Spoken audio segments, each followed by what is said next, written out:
Hello दोस्तों, कैसे हो?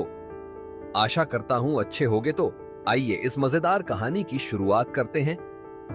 कहानी शुरू होती है एक छोटे से गांव में, जहां लोग अपने सरल जीवन में खुश थे। उस गांव में रहता था एक लड़का जिसका नाम था राजू। राजू एक गरीब किसान का बेटा था, लेकिन उसकी ईमानदारी के चर्चे पूरे गांव में थे। हालांकि उसके परिवार की आर्थिक स्थिति कमजोर थी, लेकिन उसने कभी गलत रास्ता नहीं चुना। एक दिन की बात है, राजू अपने पिता के साथ खेत में काम कर रहा था। तभी पास के जंगल से आते हुए उसे एक अजनबी की आवाज सुनाई दी। उसने देखा कि एक व्यापारी जिसका नाम मोहन था, बहुत परेशान लग रहा था। मोहन के हाथों में सोने की गिन्नियों से भरा हुआ एक थैला था, लेकिन वह जंगल में रास्ता भटक गया था और डर के मारे कांप रहा था। मोहन ने राजू और उसके पिता से मदद मांगी। भाई साहब, मैं एक व्यापारी हूं। यह थैला मेरे जीवन की सारी कमाई है। मुझे सही रास्ता दिखा दो।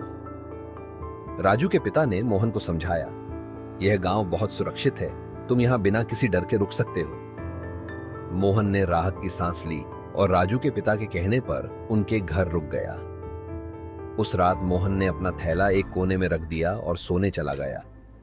लेकिन राजू की मां ने देखा कि मोहन का थैला सोने की गिन्नियों से भरा हुआ है।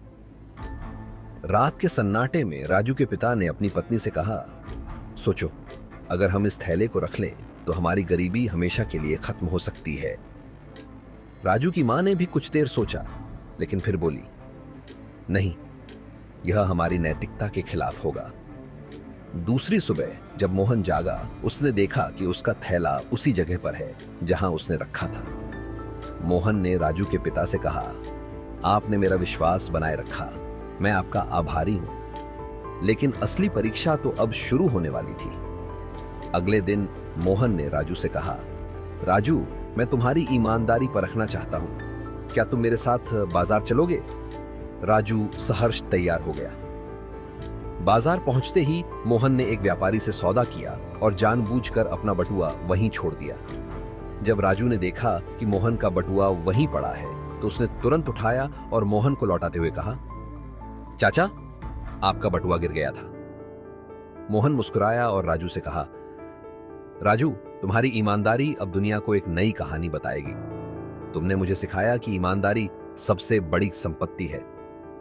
इसके बाद मोहन ने राजू के परिवार को कुछ पैसे दिए और कहा, यह मेरी तरफ से एक ईमानदार इंसान के लिए छोटा सा इनाम है। इस घटना के बाद राजू पूरे गांव के लिए एक मिसाल बन गया। उसकी ईमानदारी की कहानी न केवल गांव में बल्कि दूर दराज के इलाकों में भी फैल गई। आज भी लोग कहते हैं, ईमानदारी की ताकत अनमोल होती है, यह किसी सोने चांदी से बड़ी होती है। तो दोस्तों, ये कहानी हमें सिखाती है कि ईमानदारी केवल शब्दों में नहीं बल्कि कर्मों में झलकनी चाहिए। तो दोस्तों, आपको वीडियो अच्छी लगी तो लाइक करें और चैनल को सब्सक्राइब जरूर करें, ताकि नया वीडियो आए तो उसका नोटिफिकेशन तुरंत मिले। तो मिलते हैं अगले वीडियो में।